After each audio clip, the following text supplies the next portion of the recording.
j'ai préparé mes questions. Très bien. Je les sors, pas que ce soit trop long. Hmm. Alors, est-ce que je tourne en HD? Je voulais tourner en DV, mais je le garde en HD. Vous tournez en HD aussi ou en DV? HD. HD, Ouais. Alors, s'il vous plaît. Donc le début, c'est de dire que vous partez sur un documentaire, un nouveau documentaire, mais on va partir du début. Qu'est-ce que c'est que Dow Chemical? C'est quoi? Je te regarde? Ouais, s'il te plaît. Dow Chemical, c'est une des plus grandes entreprises chimiques aux États-Unis qui a racheté il y a 5 ans déjà, qui a racheté il y a 5 ans l'entreprise Union Carbide, qui est responsable pour les plus grandes catastrophes industrielles de l'histoire, la catastrophe de Bhopal, qui a engendré, je sais pas, 20 000 morts à peu près, c'est impossible de savoir exactement, mais environ 20 000 morts après un mois. Et puis les gens continuent à mourir de nos jours parce que le site n'a jamais été nettoyé. Et c'est à Dow de le nettoyer, ils ne le font pas. Voilà Dow. Alors que s'ils avaient récupéré l'entreprise avec des dettes, ils auraient épongé les dettes. Voilà.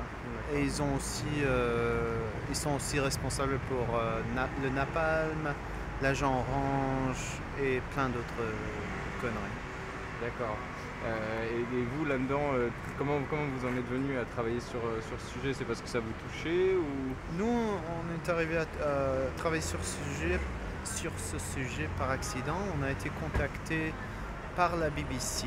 On avait monté un faux site d'eau parce que des amis l'ont suggéré à un moment donné pour attirer l'attention vers cette situation.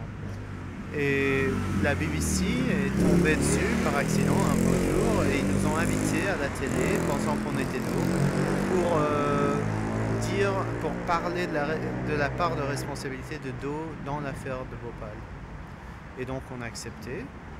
Et là, à la télé, on a annoncé au monde que Dow prenait la pleine responsabilité comme il devrait. Et là, tout de suite, c'était à la une de tous les journaux, les journaux en ligne. Et pendant 2 heures, c'était la réalité pour le monde, jusqu'au démenti de la BBC qui a quand même fait des recherches un peu tardives pour comprendre qu'on n'était pas vraiment Dow. Et donc le démenti était vraiment à la une de tous les journaux du monde, ou beaucoup des journaux. Pendant un jour, c'était quand même une grande nouvelle. Mais la BBC, c'est déjà eux que vous aviez piégé? Oui. C'est incroyable. Oui, c'est méchant. Hein? C'est une bonne chaîne quand même. Ouais, ça, hein. Mais c'était eux les seuls qui étaient vraiment intéressés par Bhopal. Il n'y avait pas de chaîne en France, par exemple, intéressée par Bhopal, ils s'en foutent. Ni de chaîne américaine, ils s'en foutent totalement. C'était que la BBC parce qu'il y a tellement d'Indiens qui vivent en Angleterre que ça les intéressait. Donc c'est eux qui ont fait plein de reportages sur Bhopal et donc c'est eux forcément qui cherchaient à contacter Dow. Malheureusement, c'était les meilleurs qu'on a piégés, oui. D'accord. C'est un bon retentissement. Ouais, ça aurait été bien si c'était TF1 ou quelque chose, mais non. Et tu veux dire qu'ils n'ont pas accroché? Vous avez démarché les chaînes ou vous avez juste laissé le site comme ça? On a juste laissé le site comme ça, ouais. Et il y a eu un impact financier incroyable, non? Oui, dès qu'on a annoncé que Dow prenait la responsabilité, sa valeur en bourse a perdu quelque chose comme 3 milliards de dollars d'un coup en 20 minutes. Et ce qui indique que le marché censurait la prise de responsabilité de Dow. Ne voulait absolument pas que Dow prenne la responsabilité. Ce qui est incroyable. Donc c'est le marché vraiment. On comprend maintenant pourquoi les entreprises sont mauvaises. C'est parce que les bourses les interdisent d'être bons. Voilà. Et puis après, dès que la BBC a démenti tout ça, ça a tout de suite repris de la valeur. Mais voilà, ça explique pourquoi les entreprises sont mauvaises. Du coup, vous avez eu l'idée de vous lancer sur cette histoire de squelette? Oui, c'était pas notre idée non plus. On a été invités tout de suite après à Londres, quand même, à une conférence de banquiers, de finances. Et le sujet de la conférence était le risque. Et en tant que quoi vous avez été invité? On a été invité en tant que DO à Par cette le biais du conférence. site qui avait été démenti. Oui, voilà. 2 mois plus tard. Génial. Un rien.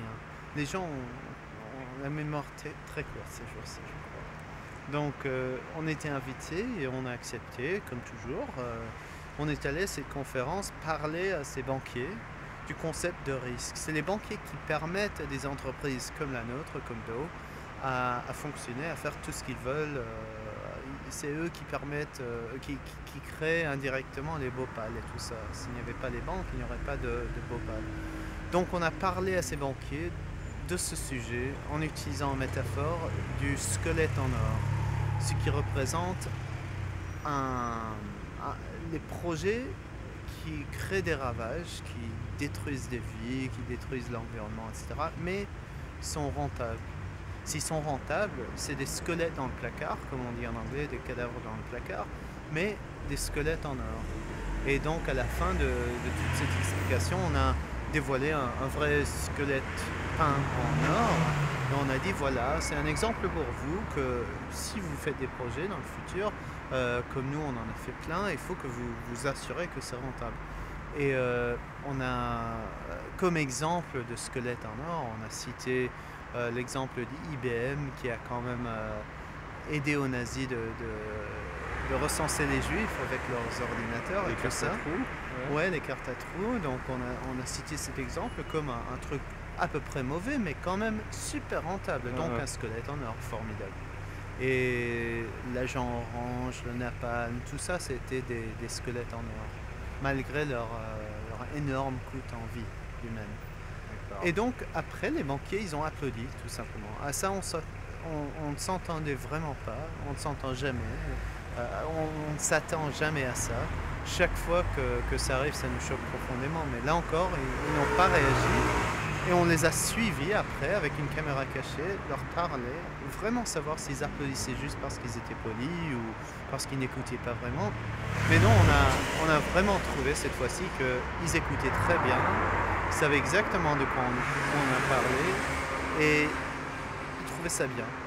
Voilà. Et c'est incroyable à quel point l'histoire se répète, enfin, dans votre cas, de voir que les mecs marchent toujours aussi bien, enfin, oui, c'est génial. Sauf que là, on va plus en profondeur, on les suit, on veut vraiment s'assurer que c'est pas un accident et on veut montrer au monde que ce n'est pas un accident, que les gens, c'est pas juste des gens polis qui n'applaudissent pas parce que en voyant le premier film, les Yes-Men, on pourrait penser qu'ils sont juste polis, que voilà, ils applaudissent parce que c'est bien d'applaudir. Mais là, on les a suivis, on les a parlé, on leur a parlé et on s'est vraiment assuré qu'ils étaient d'accord avec ce qu'on avait dit. Donc ouais, ça se répète. Alors c'est quoi votre actualité au Yes Men? Ben là, on travaille sur un film. On fait un nouveau film avec point de départ Bhopal. Bhopal, c'est le point de départ et ça se poursuit. Voilà, c'est un grand film. C'est un peu secret? C'est un peu secret, mais bon, là, le Bhopal, le squelette en or, c'est 2 des événements qui vont y être. Et là, on en prépare 2 ou 3 autres pour les 2 mois à venir, en fait. D'accord. Ouais. Secret. Oui, ça c'est secret, ouais. D'accord. L'impact, la conférence, le docu. C'est pas mal de finir sur une note de secret comme ça. Je crois que tu as tout dit sur Bhopal. Je crois, ouais. Parce qu'il y a d'autres à dire. Le coût Bhopal, économique. c'est mauvais, ouais, voilà, ouais, c'est à peu près ça. J'aimerais bien cette question parce que comme ça je suis sûr d'avoir bien compris, mais qu'est-ce que c'est qu'un Yes Man? Yes Man, c'est quelqu'un qui dit oui toujours, ouais, qui est d'accord avec tout. Et nous, ce qu'on fait, on donne le message de nos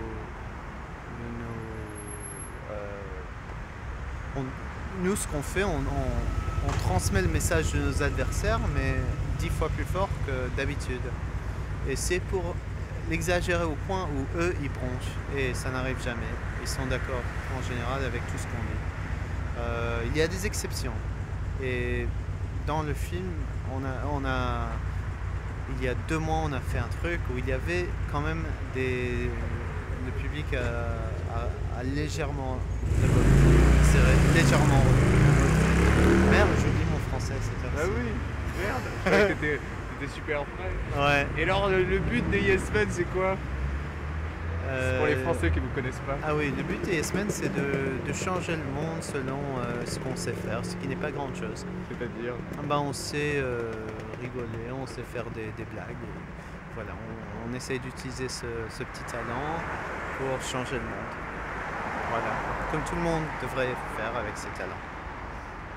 C'est vrai, j'ai raté mon panneau, merde. Ouais. Si tu veux réessayer. Bonjour Andy, c'est quoi votre actu? Ah oui, là on fait un nouveau film et ce sera un grand film. C'est sur ce qu'on a fait depuis Bhopal et c'est sur le désastre dans le monde. D'accord. Et on va en voir tout de suite des extraits. Ouais. Tu pourrais faire le lancement plateau, quoi. On a un nouveau film. Merci.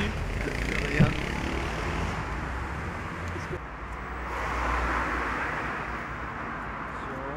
Il y a une voiture qui arrive ou pas? Oui. Alors, attention, vas-y.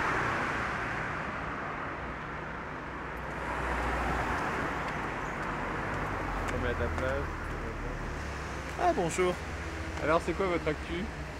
Là, on travaille sur un film, on travaille sur un nouveau film, sur tout ce qui s'est passé dans notre vie depuis le dernier film. Et il y a pas mal de choses. Merci.